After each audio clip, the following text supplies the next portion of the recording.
समस्त को जुहार जय माँ समली आज का हूँ मक्सिर मासर 2 नंबर पाली गुरुवार तो समस्त को बहुते शुभेच्छा और शुभकामना माँ लक्ष्मी समस्त घरे पूरा धन भरी दौन। तो आज का मुझे काଣା काଣା बनी आपण को देखा पहला तो ये सकाले बनी मुई खीरी बनी यहाँ खीरी करी तार संगे यहाँ कराई मुग बरा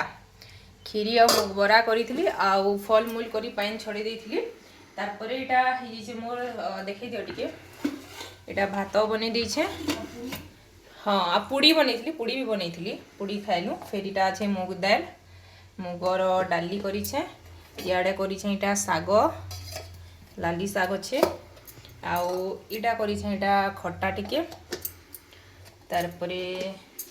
इटा खाली बस लाइन पलि जाता तो मसला टी पीसी नहीं पार्ली बेले